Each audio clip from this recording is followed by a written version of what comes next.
Last time I began with a set of notes that I handed out, which was called Revivals and Foreign Missions in the 19th Century. As it turned out, and I predicted it would be this way, we were only able to take half of that subject, that is the revivals of the 19th century last time, and that left for us this week the study of the rise of the modern missions movement, as it would be called.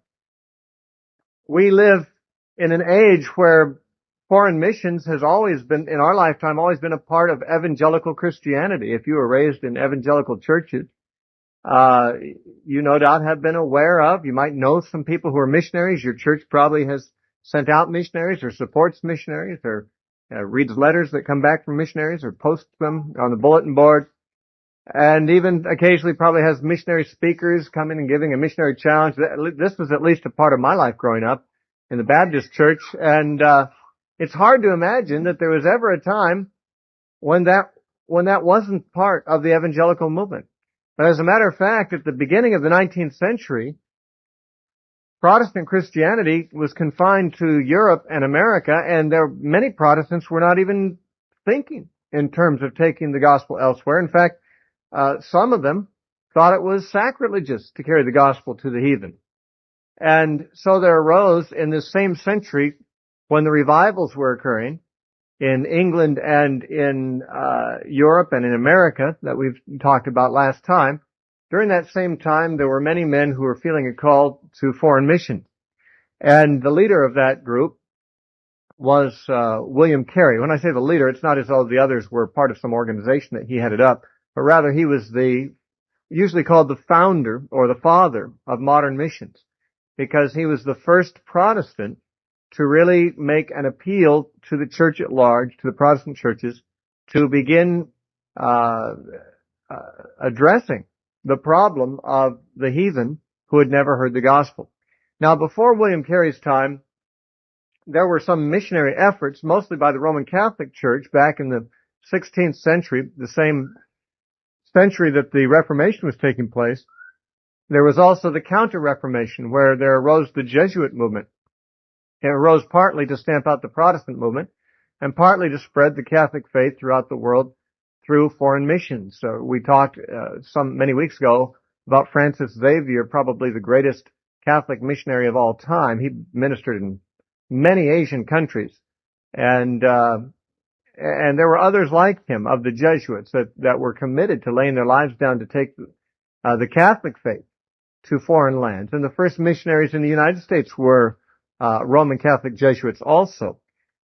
But Protestant missions really didn't get a start until a couple centuries later. Now, I should say with this one caveat, and that is that the Pietists, remember in the Lutheran Church in Germany, there arose the Pietistic movement as a movement within the Lutheran Church, sort of a church within the church.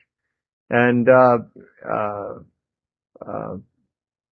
one of the main movements that arose out of the Pietistic movement in Germany was the Moravian movement, formerly the Hussite Brethren, who fled to Germany and stayed in the estate of Count von Zinzendorf, and he became their spiritual leader of a community of about 300 Christian refugees who had come to Germany, and they had a great revival in the 18th century.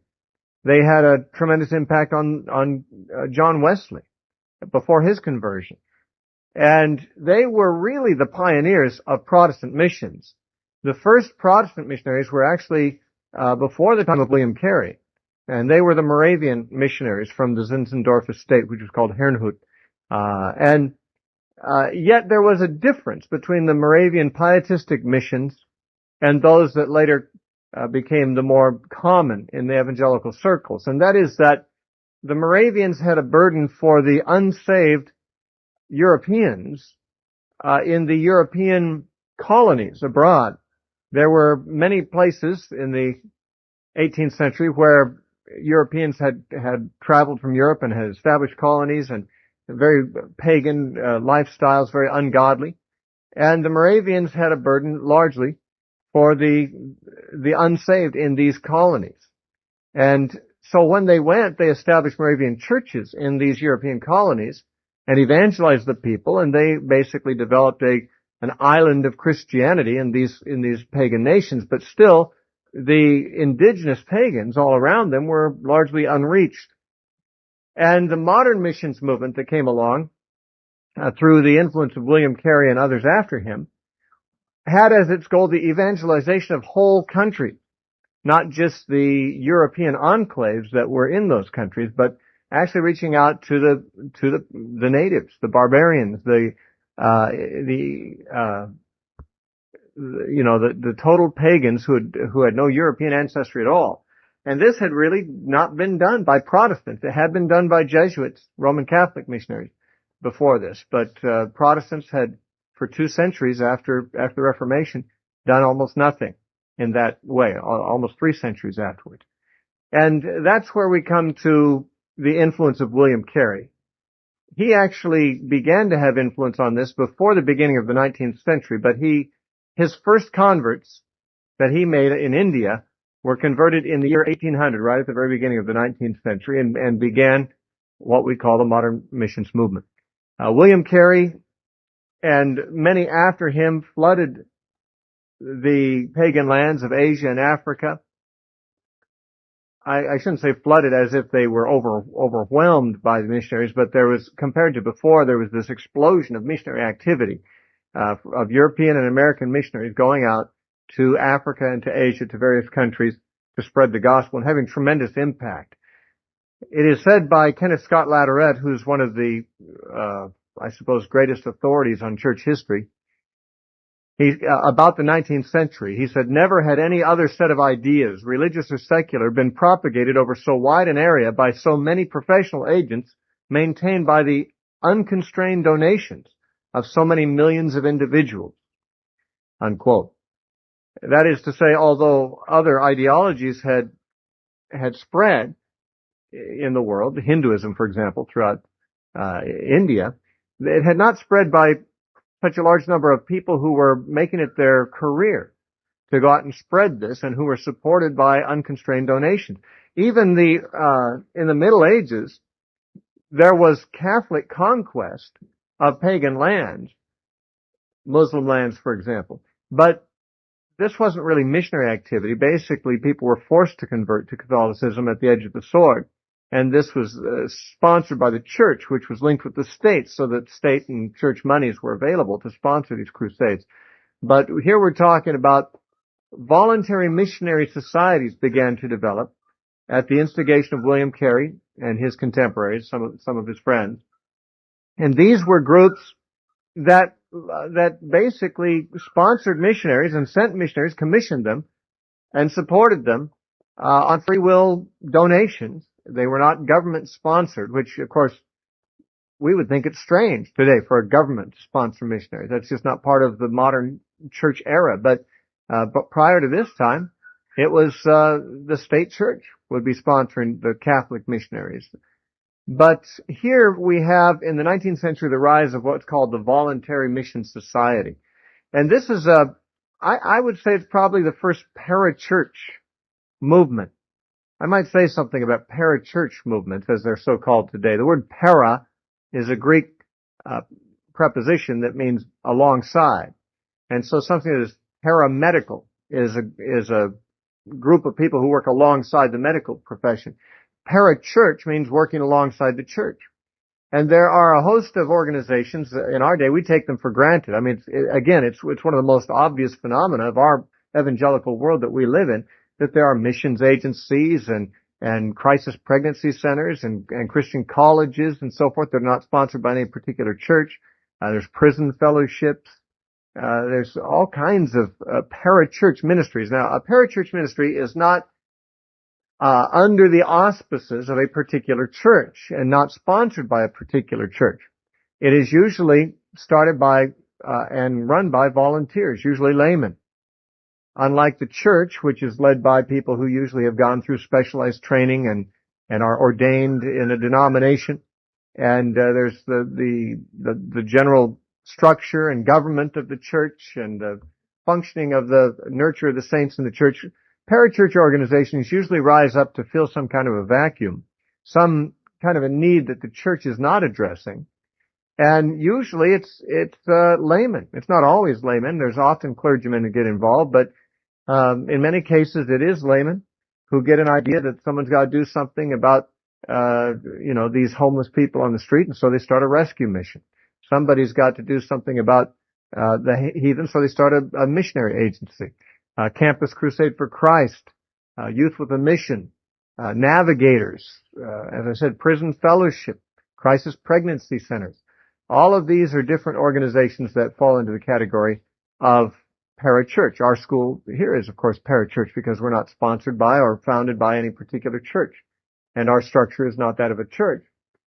And these voluntary parachurch organizations are the order of the day today. In fact, arguably, more of the work of the Great Commission and more of the work of ministry could be said to be being done by such agencies today than is being done by organized churches.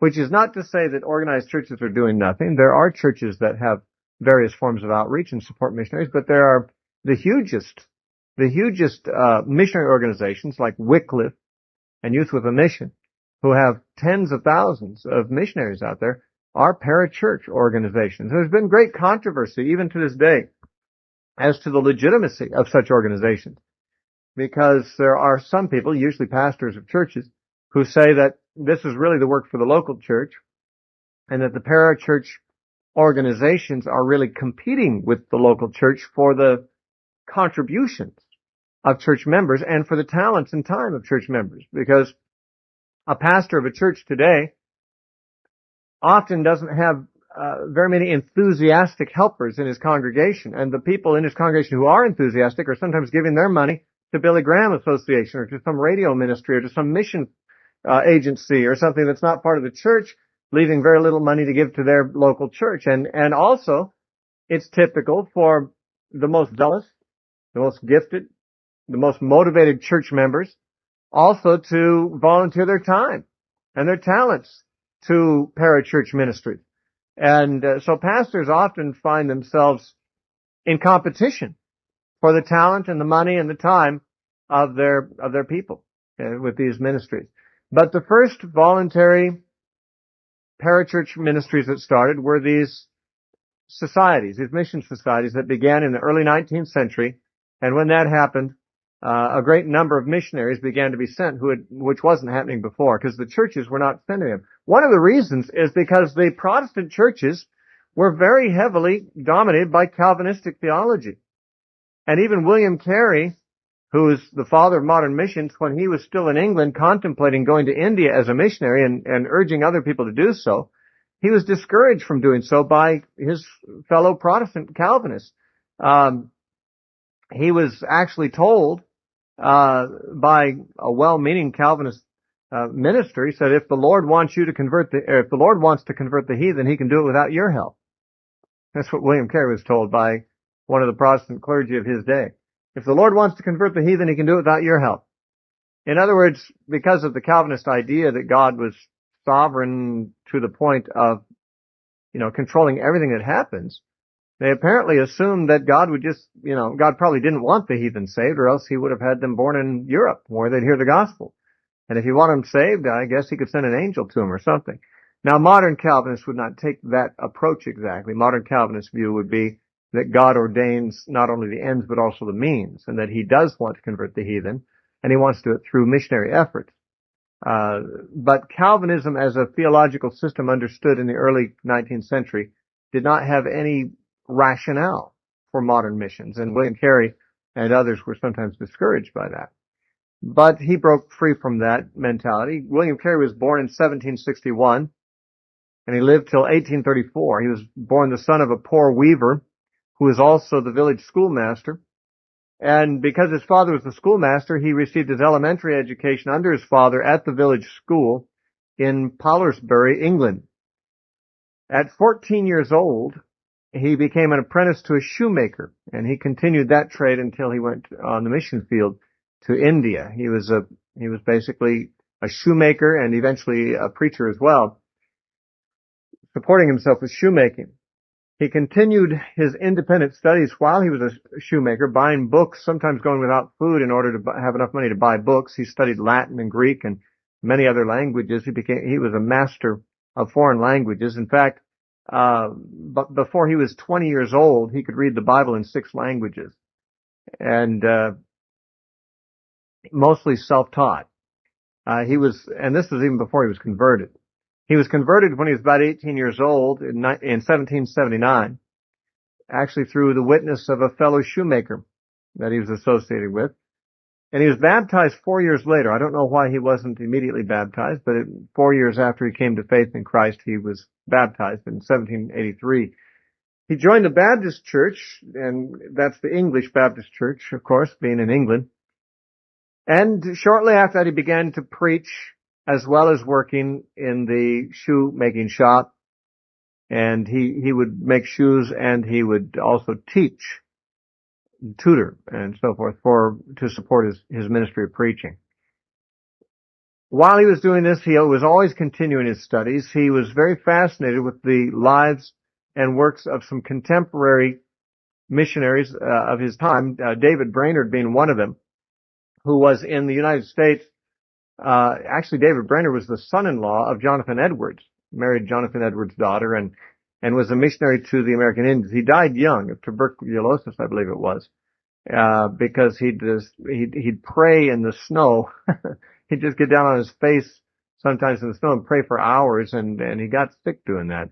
Reached a lot of Indians, and William Carey was interested in following the missionary efforts of men like David Brainerd and another man named John Eliot. But his real heroes were the explorers who were discovering new worlds.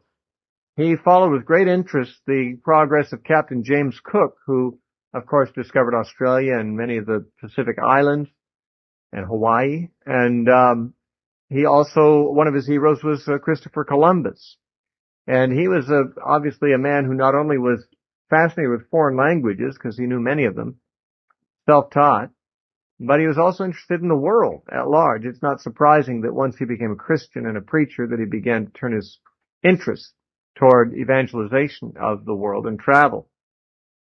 In 1792, I believe it was, he became the pastor of the Moulton Baptist Chapel in England, and he began preaching about the need for foreign missions. And in that same year, he published a book called An Inquiry into the Obligations of Christians to Use Means for the Conversion of the Heathen. In those days, books had longer titles than we have on longer than our table of contents. But that was the name of his book, An Inquiry into the Obligations of Christians to Use Means for the Conversion of the Heathen. Now, in that book, he answered the 5 major objections that he found people were making when he would suggest that Christians ought to go to the heathen and evangelize them. There were 5 objections he kept hearing, and so he wrote this book to answer those objections. One objection was that the distance, they were too far, they were too remote. It was too expensive to get there and too difficult to travel there and so forth. The second was the people were too barbaric and too uncivilized. Another objection was that there was great danger to the missionary to go to some of these people who were savages, sometimes cannibals.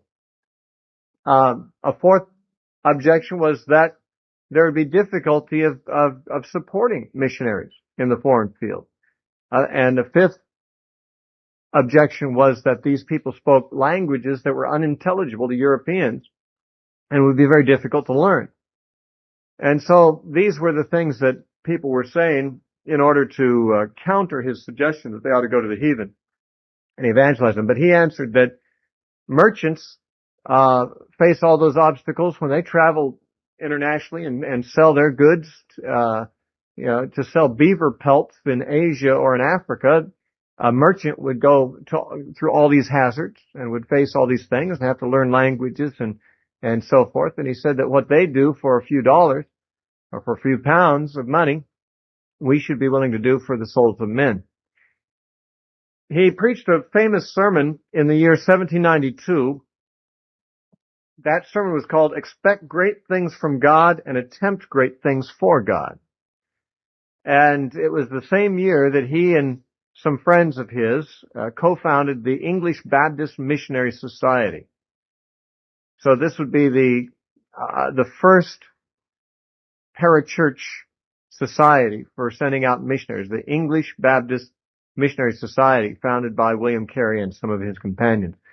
He sailed to India himself the next year in 1793, and he had all kinds of problems. First of all, India in those days was controlled by the English East India Company, which was basically a commercial company, which hundreds of years earlier, actually in 1600, Queen Elizabeth had chartered this company, and there were lots of East India companies. There was the Dutch East India Company, the Danish East India Company, the English and the French East India Companies, and these were basically national commercial interests that developed when these routes to India and the Far East were discovered.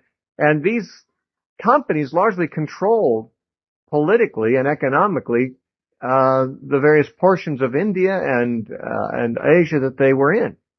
And the English East India Company was not sympathetic at all to the idea of Englishmen evangelizing the Indian. They thought it was a waste and foolish, and they figured it was not something they wanted to support. And he received quite a bit of opposition from them. They did not permit him to settle in Calcutta, so he had to move somewhere else. Later on, Adoniram Judson, planning to go to Calcutta, was not permitted to go there by the East India Company, and instead he went to Burma. But he received for years opposition to his work from the East India Company. He also had other problems. His wife had some kind of mental problems. All the histories I've read about him have not been specific. It just says that she had mental illness, and she eventually died in India while he was there. But apparently it was very, very hard on him with his wife in that condition. Also, his children got sick, and some of them died in India. That's always a trial. And quite a few of the missionaries that we'll be looking at, Adoniram Judson and Hudson Taylor, they lost wives and children on the mission field as well. These men usually outlive their wives and sometimes outlive some of their children for some reason. But he had all kinds of hardships in India. And he worked from 1794 to 1799 as the superintendent of an indigo factory. Indigo today is made from something like, I forget, coal tar or something, but in the old days, indigo was a blue dye made from an indigo plant in India. And he worked as the superintendent of an indigo factory to sort of be a tent-making missionary, as we call them today, someone who goes to a foreign country and doesn't just live off donations, but actually gets a job in the country and becomes part of the community as a working member of the community. And that's what he did. He was quite insightful as a pioneer missionary. But after that period of time, after 1799, he purchased his own indigo plantation, a small one, and he started a mission base there. But in 1800, because of the opposition he was receiving from the East India Company, he moved from Calcutta to Serampore, which became his base of operations for the rest of his life and became almost legendary as a missionary base, because he was joined in Serampore by two of his friends, William Ward and Joshua Marshman. And these three men were sort of the dynamic duo of early missions. Their activities and successes in India were reported back in England and other places and inspired a lot of other people to go on the mission field, because these men were seeing tremendous fruit in their work. The reason he went to Serampore was because it was in under another jurisdiction. It wasn't under the English East India Company, but it was under the Danish flag there, and the Danish allowed him to work there. When he was joined by his friends William Ward and Joshua Marshman, he devoted himself from that time on to teaching and preaching and printing. He did not, in other words, work in indigo business anymore, but went into full-time ministry. Printing became the major part of his influence in that area, because he and his friends translated a great deal. You remember, he was quite a foreign language buff even when he was a kid, able to read the Bible in 6 languages before he was 20. Well, while in this particular mission location, he and his companions translated the whole Bible into 6 languages and portions of the Bible into 24 other languages, as well as writing and publishing grammars for several languages. a lot of these Asian languages had not been reduced to writing, and or at least not in such a form as Europeans could learn them for the sake of doing missionary work there. And so a lot of the missionary work was, first of all, reducing a language into writing, and then translating the Bible into that language, and making dictionaries of these languages and English, mixing them together. This is still what a lot of missionaries have to do. There's many thousands of languages still in the world that have never been decoded by Christian missionaries, and that's what people like Wycliffe Bible translators are continually doing. Those of us who are familiar with a group like YWAM, which sends missionaries out on 3-month outreaches for sort of to get their feet wet in missions and get a little taste of it.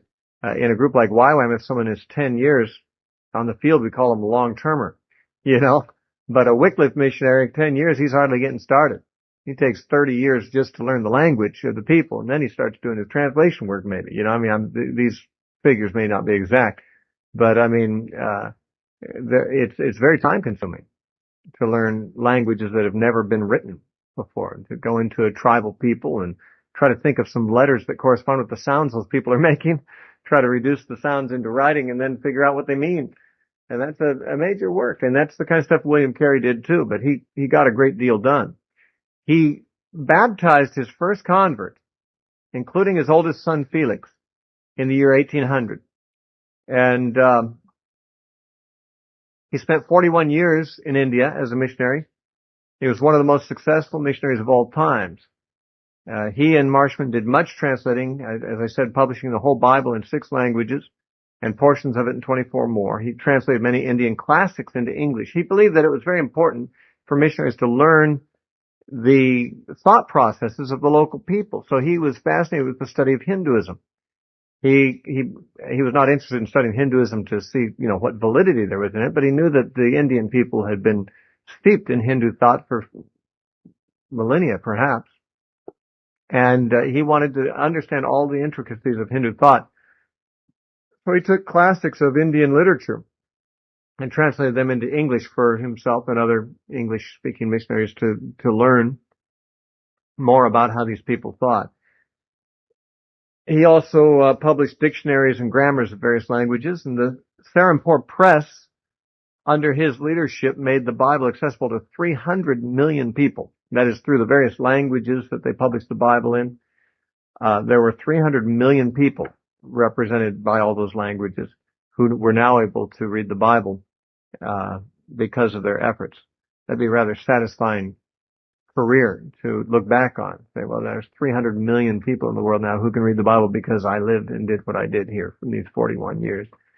He did much to advance horticulture and agriculture in India also. This is something important to realize, is that sometimes, in retrospect, the people who are rewriting history try to make missionaries out to be people who came and destroyed native cultures. And, it is true that many times missionaries did import their Western culture along with the gospel. That was very common to do. A lot of them didn't know any different. They just thought, European Christianity was what Christianity is. And so sometimes it's not unheard of for missionaries to go into some tribal area where everyone's running around naked and get them in suits and ties, before long, and wearing European dress. And while this is, of course, naive on their part to think that Western culture is synonymous with Christianity, yet the criticisms are often not very balanced. For one thing, the critics may not appreciate the fact that it is better for people to wear Western clothes than none at all. It's not necessary for people to wear Western clothes in order to be Christians, but for people to be running around naked is not really biblical either. And when people are converted, they need to be discipled. And many things in their original cultures do have to be confronted. Frankly, I think there should be more things about American culture confronted by the American church.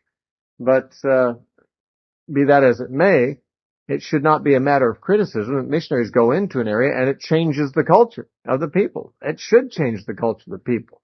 And only the, modern pagan Westerners today find it an occasion to criticize that, these pagan cultures were damaged or destroyed or replaced by Christianity.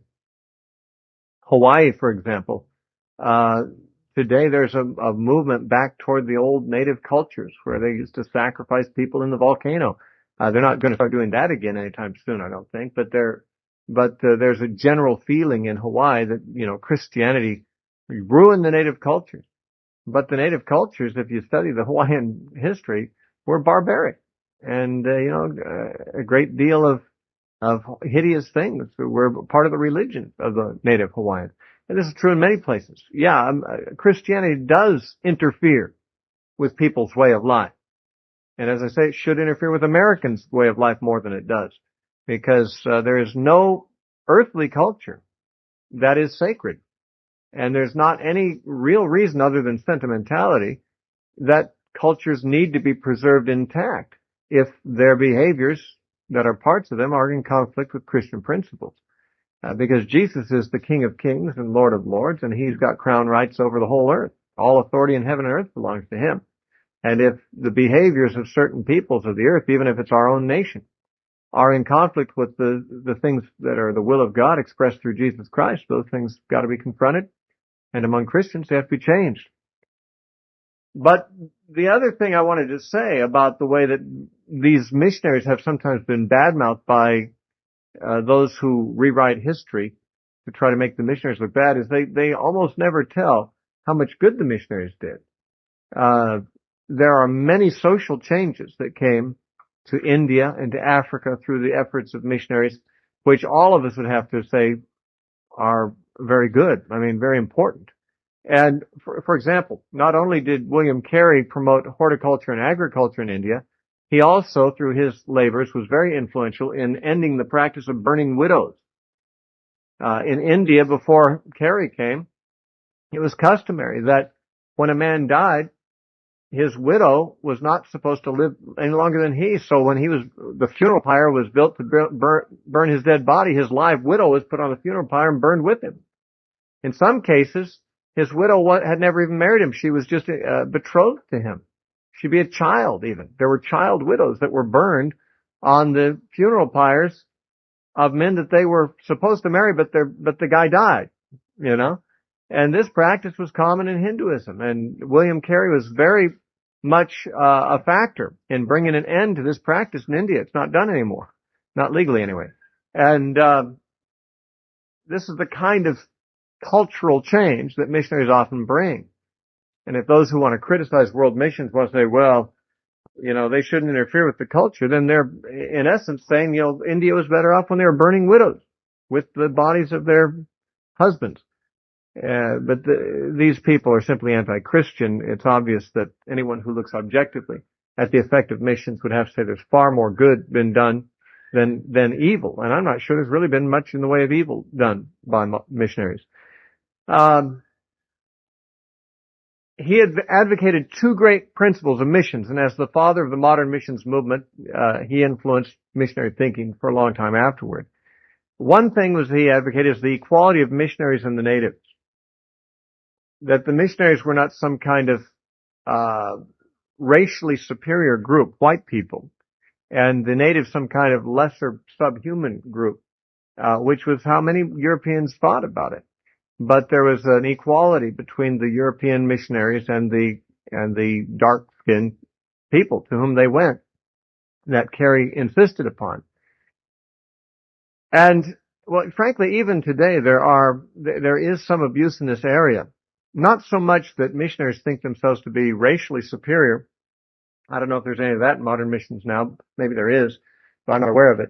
But it's very common for missionaries to live in a way that is more comfortable, that is more Western, more separated from the people to whom they go, and therefore basically to have their own kind of American or European kind of enclave in some kind of a village or something. I have friends who were for a few years missionaries in Sri Lanka, and they said they were the only missionaries there who actually lived in the village with the people. All the other missionaries lived up in the missionary compound, up on the hill and lived American lifestyle. But that's still very common. It's not so much that the American missionaries think themselves superior, probably. It's just that they're not always willing to change their lifestyles in order to relate with the people. But William Carey was very much an advocate of equality of the missionaries and the people to whom they went. And he was also an advocate of self-sustaining missions. And this is not so much economically, but in the sense of raising up native pastors and leaders. Until this time, when the Catholics, for example, would establish a mission, it was not uncommon for them to keep supplying leadership from Europe.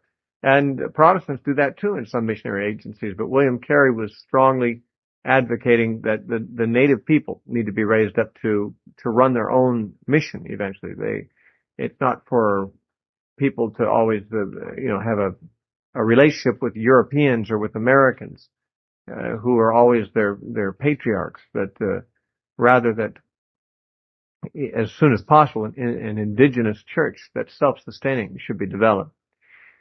Now, in the notes I've given you, the next person I mention is James Hudson Taylor, usually referred to as Hudson Taylor.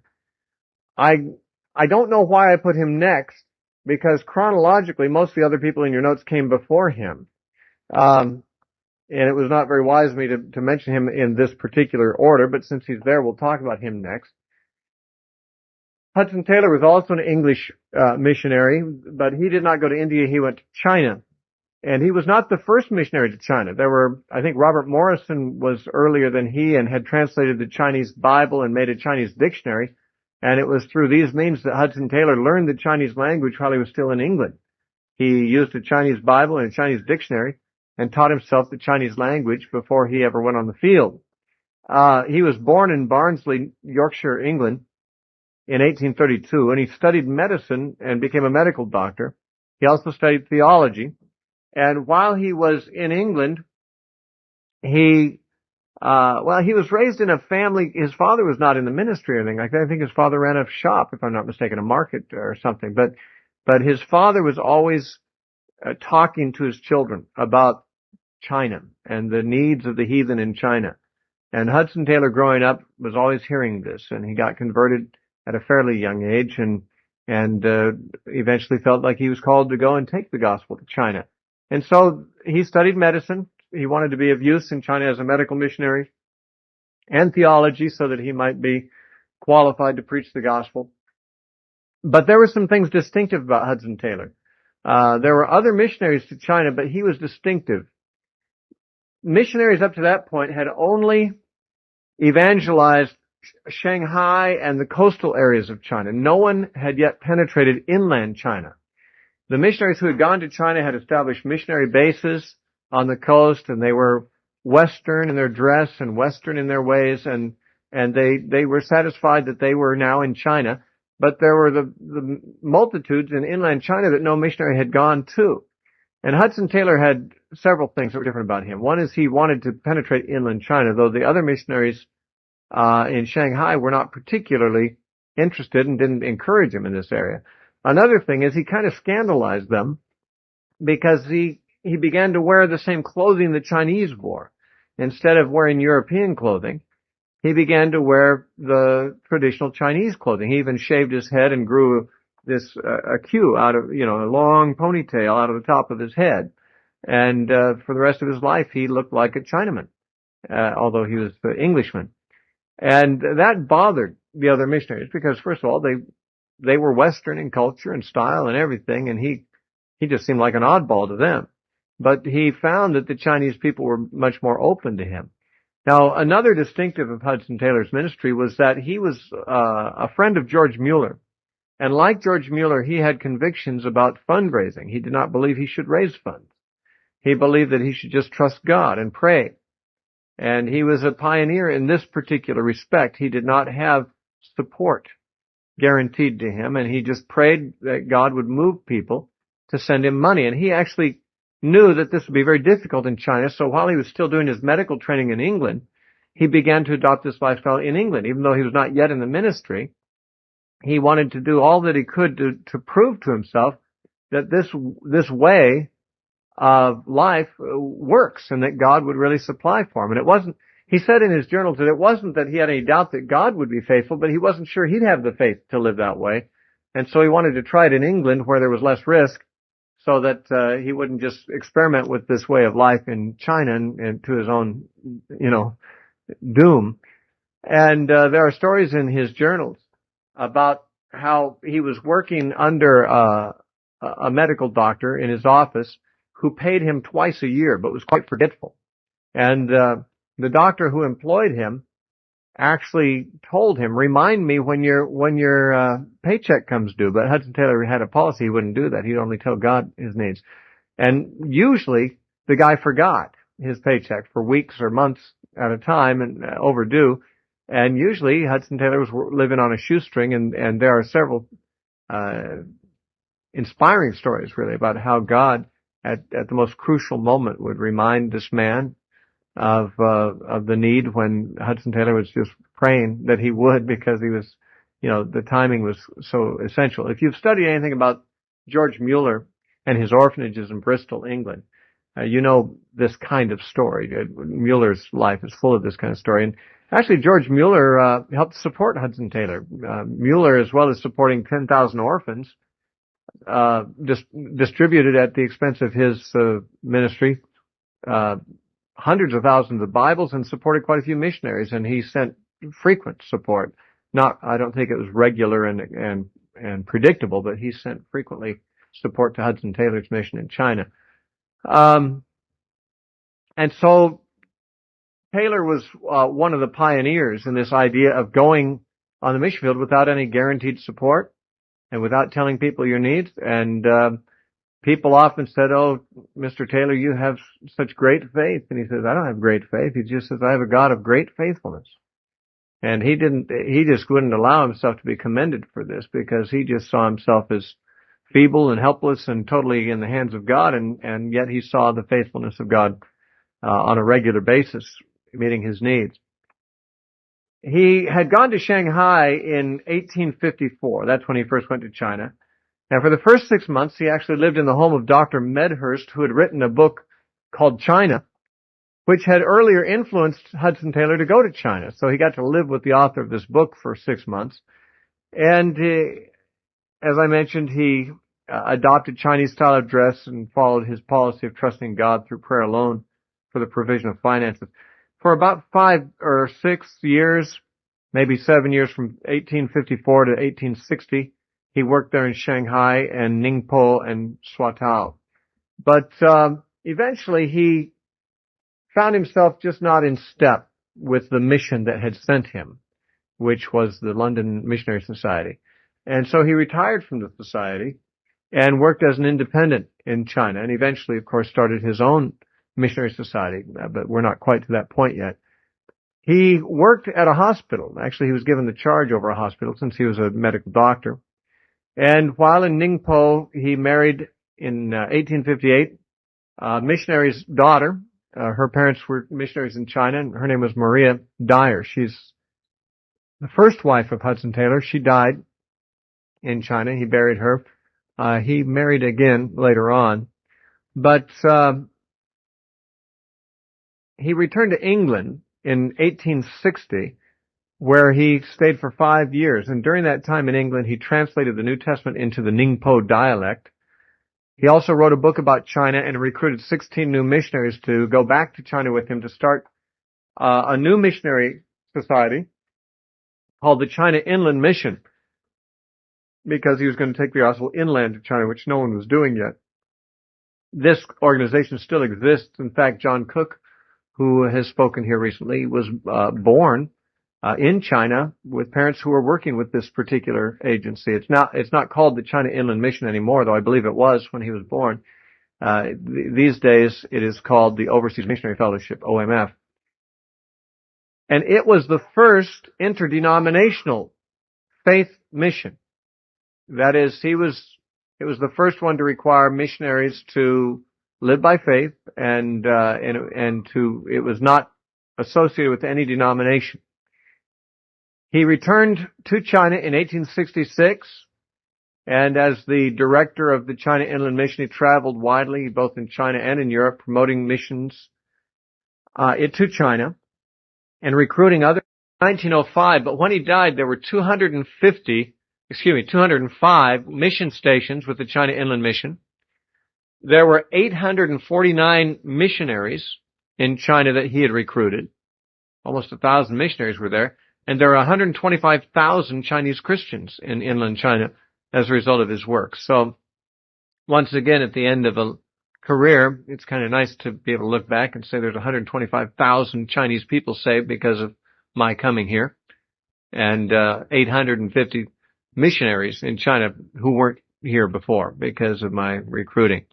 I guess the impact I would hope this information would have on you would be to think, at the end of my life, when I look back, what impact will my life have had on the kingdom of God, and what can I do? What kind of decisions can I make now about my life that will make me look back and say, it is good that I did what I did. It's good for the kingdom of God.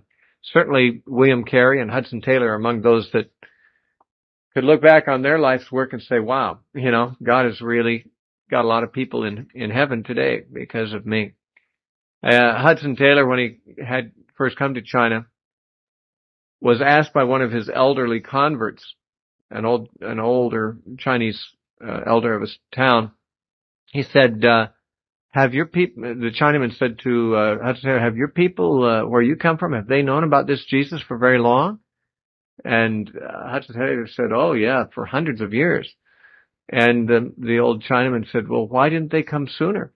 He said, my grandfather was a devout Buddhist, and he practiced Buddhism every day, and he died without knowing about Jesus. Why didn't your grandfathers come over here and tell him about Jesus if they knew for hundreds of years?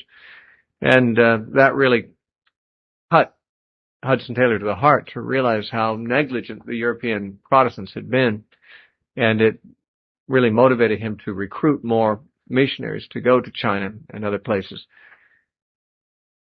We come next to Adoniram Judson. He was actually the first American missionary to be sent out, Protestant missionary. He was a Baptist. Not when he left, though. When he left the shores of America, he was a Congregationalist, but before he got to Asia, he had changed his mind about baptism and became a Baptist. He was born at Malden, Massachusetts, and he graduated as valedictorian of his Brown University. And he also attended a theological seminary called Andover Theological Seminary. Between college and seminary years, he actually began to lose his faith. He began to backslide, but he had a friend who was not a Christian who died suddenly and shockingly, and kind of shocked him into the realization that he had to get right with God, and he committed himself to God, went to theological seminary, and while he was in seminary, 2 years after the death of his friend, after his conversion in 1810, he and several fellow seminary students became interested in world missions. They actually went to England with the mind to form a relationship with the London Missionary Society, the same society that Hudson Taylor had worked with and that some of these other missionaries we're going to talk about were working through. But no relationship was established. I didn't learn in what I read about this, the details of why that didn't happen. But 2 years after that, in 1812, the American Board of Commissioners for Foreign Missions was founded in America. It was a congregational organization. And Adoniram Judson, along with 4 other men, were appointed to go to India by this organization. 12 days before he left for India, he was planning to go to Calcutta. Adoniram Judson got married to a woman named Anne Hasseltine, who was the first wife of his to die on the mission field. I think he buried 3 wives on the field and about 6 or 7 children of his, if I'm not mistaken. We read his biography to our children some years ago, and I don't remember all the details. All I remember is it seems like his wives and children were falling like flies. It's incredible. It's so heartrending to read the biographies of these men because, he endured great suffering himself too, but the greatest suffering certainly must have been the death of his family members, of which many died in his case. En route to Calcutta, both Adoniram Judson and one of his companions named Luther Rice changed their views about baptism and left the Congregational movement and became Baptist. Rice did not go on to India. He went back to America and he founded the American Baptist Missionary Union. And Adoniram Judson was the first missionary, I think, that was commissioned by them. He was not able to settle in Calcutta because of opposition he received from the East India Company there. and instead he went to Rangoon, Burma, arriving there in 1813. He initially made his home with the family of Felix Carey, who was William Carey's oldest son, and got along pretty well with him and began to study the Burmese language. Now, Adoniram Judson's a good example of a patient missionary because he spent 3 years writing a grammar of the Burmese language after he cracked the language. He spent just exactly 3 years after he arrived there, he finished a grammar of the Burmese language, and it was another 3 years before he felt he knew the language well enough to preach in it. So after he'd been a missionary for 6 years, he preached his first sermon and got his first convert. It is said that the mission society that sent him used to write letters to him during those 6 years when he had not made a convert yet. And they said, what are the prospects, Mr. Judson? You know, any prospects of Burmese people getting saved? And he'd write back and he'd say, the prospects are as bright as the promises of God. And he just kept laboring in the language till he had his first convert after 6 years. Can you imagine going someplace and ministering for 6 years? Of course, he wasn't ministering the whole time. He was learning the language a lot of the time, but still, you know, making the sacrifices of living in a foreign culture with the hardships and the sickness and all that for 6 years before you see any fruit at all of your ministry. But he persevered. And he moved from Rangoon to Ava, which is the capital of Burma. And about that time, the Anglo-Burmese War was starting, about which I know very little, but it was apparently a war that made him, as an Anglo, in bad favor with the Burmese people. And he was actually put in jail for 17 months. And in a third world jail, I mean, it's a pretty bad situation. And he suffered terribly there. His health was bad. Eventually that ended and he was released. He began a ministry with the Karens, the Karen people, who were on the border of Burma and China. And he did that in 1830. He completed a translation of the whole Bible into the Burmese language in 1834. In all of his years on the mission field, he took only one furlough back to his homeland, back to America. And that was a bit over a year long, this furlough. It was 1845 to 1847. But he returned to Burma and spent the remaining years revising his earlier English-Burmese dictionary and working on the Burmese English portion of it. His health being bad, he did what the conventional wisdom of the time was to do and take a sea voyage. He thought that the sea air would help get him back into shape, but he died at sea and was buried at sea, and that ended his ministry in 1850. But there are hundreds of thousands, and were, as a result of his ministry, hundreds of thousands of Burmese were saved through his efforts because of his translation of the Bible into their language and because of his discipling Burmese Christians, some of whom became great preachers. One of his earliest Burmese converts became a tremendous evangelist and went to many Burmese villages and converted thousands of his countrymen. So, Adoniram Judson suffered a great deal, losing wives and children on the mission field and his own life too, eventually, as well as spending time in prison and so forth. But he saw many saved as a result of his efforts. We'll turn our attention now to missions in Africa. Africa in the 19th century was the dark continent. In fact, even earlier in the 20th century, it's pretty much the dark continent. There are still parts of Africa that have never been explored.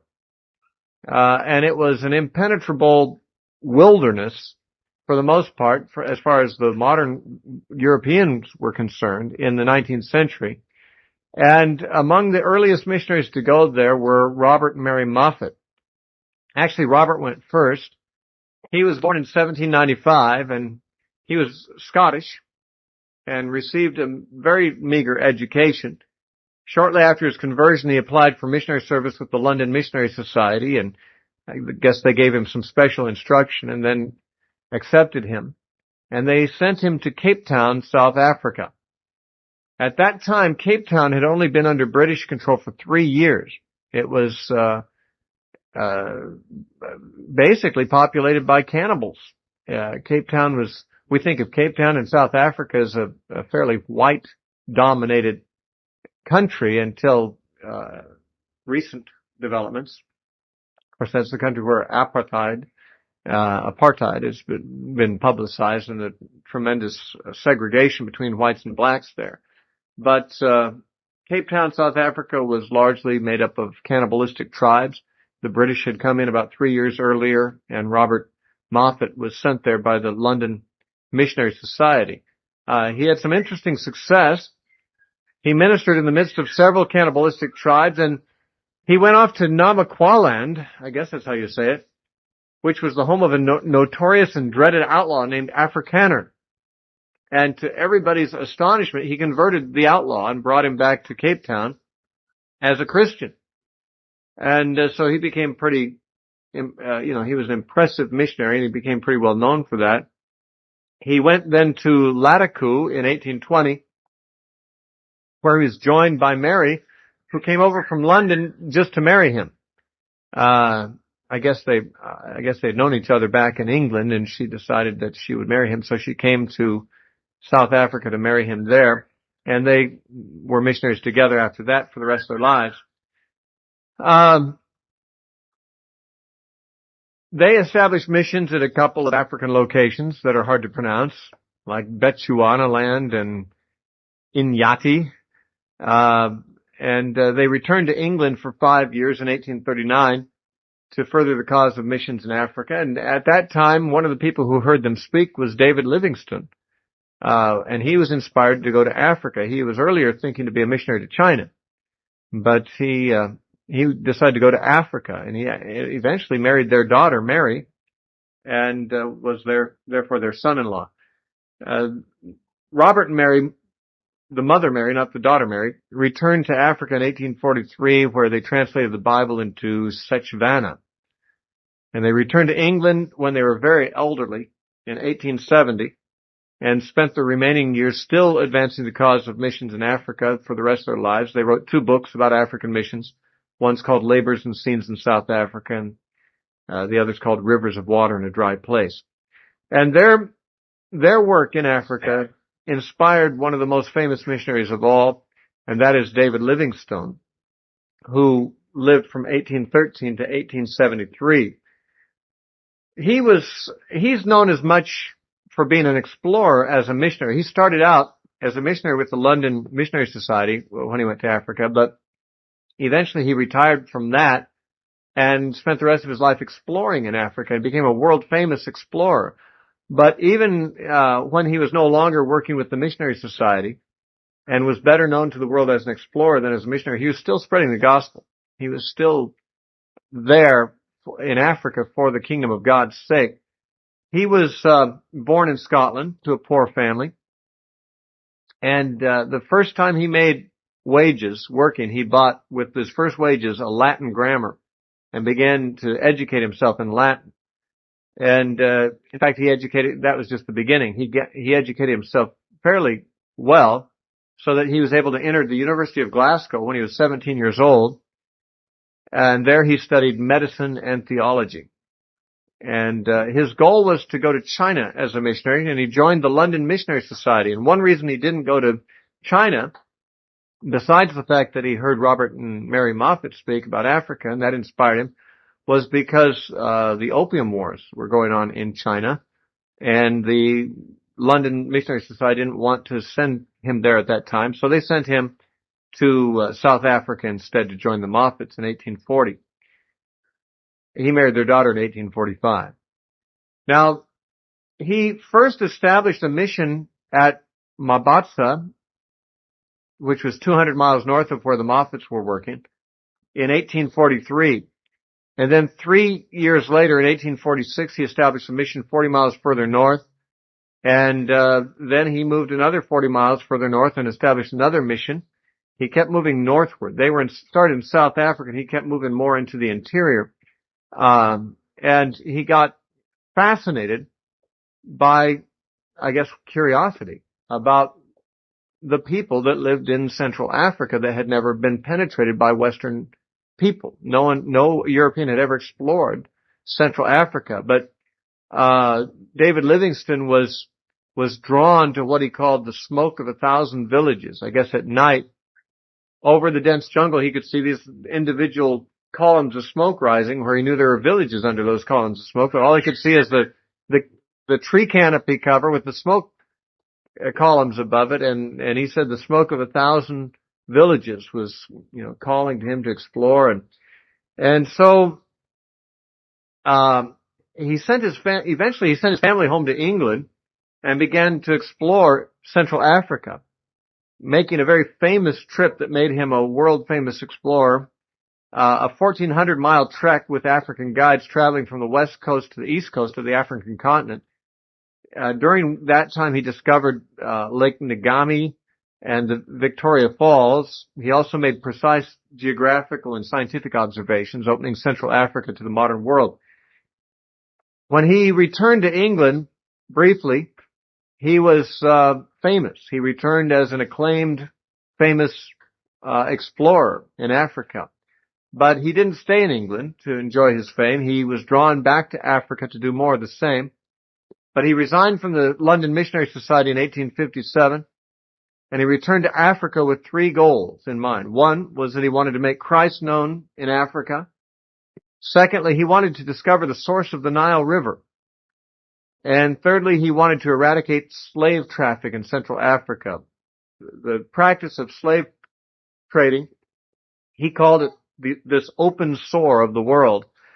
He hated the slave trade. Apparently what happened was that when people in certain villages wanted some easy money, they just invaded a weaker, more defenseless village and took captive all the men and the women and made slaves out of them and sold them and made money off them. And what David Livingstone thought was that if more legitimate forms of trade and commerce could be brought to these villages, they wouldn't be so tempted to go off and kidnap their neighbors and sell them as slaves. They could make a living in ordinary trade. And so he wanted to open up commerce and trade into Central Africa to the tribes there, not so he could exploit them, as some cynical critics of missions might suggest, but so that he could diminish the incentive they had to kidnap each other and sell each other as slaves. He hated slavery, and was a great worker against it. He discovered the Great Lakes of East Africa in 1858, and for 5 years he was lost to the world. No one knew what happened to him. Everyone's heard the expression Dr. Livingstone, I presume. This is apparently the line that was said when he was finally found. No one knew he just disappeared for 5 years. And the editor of the London Herald dispatched a guy named Henry Morton Stanley to go out and find Dr. Livingstone in Africa. So this guy went out and he searched for him, and he finally found him and wrote a book about how he found Dr. Livingstone in Africa. I mean, it would not be easy. It's a big continent. The guy's out in the jungle somewhere. And he found him in Lake Tanganyika. And couple of years later, David Livingstone died. He was found by his native helpers actually on his knees in a praying position and dead. And they carried him out of the jungle a long distance. They carried his body out so he could be buried in Westminster Chapel in England. And so that's where his remains are to this day. Now, these missionaries that I've mentioned were just a small sampling, really. There was a very large number of missionaries, and some of the ones I didn't mention could in some ways be more heroic. There were a lot of missionaries that would go out at great cost themselves, and they'd last a few months before they'd die of tropical diseases, or they'd be martyred by tribal peoples or something like that, and they aren't remembered anymore. But they were heroic missionaries nonetheless. And of course, the missions movement has continued into the 20th century and is bigger than ever. There are more missionaries out there than, of course, there have ever been, if you include short-termers. And the gospel is spreading and being translated into more languages than ever before. So this movement that began in the 19th century simply has mushroomed, really, and is continuing to the day. The legacy, really, of William Carey and those kinds of people has continued in the form of voluntary missionary societies, and for that matter, the whole concept of parachurch ministries. And the evangelical awareness that there's a world out there that needs to be converted. So that is where it began. So the 19th century had some very positive things happening. It had some negative things happening too. But there were great revivals going on in Europe and in America during that time, and as well there was this missions movement blossoming at the time. Next time, we will also talk about a movement that arose near the end of the 19th century, which I don't think is a very good one, and that would be the rise of liberalism in the church, first in Germany and eventually in Britain and America. And in reaction to that was the rise of fundamentalism. And I don't know, maybe next time we'll even get a chance to talk about the rise of Pentecostalism at the beginning of the 20th century. But we have only 2 more sessions to finish up, and that requires a great deal of selectiveness on my part as to what things to cover. But certainly the rise of the liberal theology is a necessary thing for us to consider, because modern evangelicalism has largely been shaped as a reaction to liberal theology, more than we know. Many of our assumptions about what normal Christianity is are reactions that fundamentalism had to liberalism. And we need to look not only critically at liberalism, but we need to look analytically at fundamentalism and see, whether there's a pendulum swing there, and whether some of the stuff that we take for granted as evangelicals needs to be reevaluated as well. But we will stop with that note, and I would certainly encourage you to read missionary biographies. They are thrilling, they're heartrending, and they're inspiring. And many wonderful missionaries have been inspired to go and do great things for God because they read the biography of another missionary. And so let me encourage you to do so. We do that with our children all the time.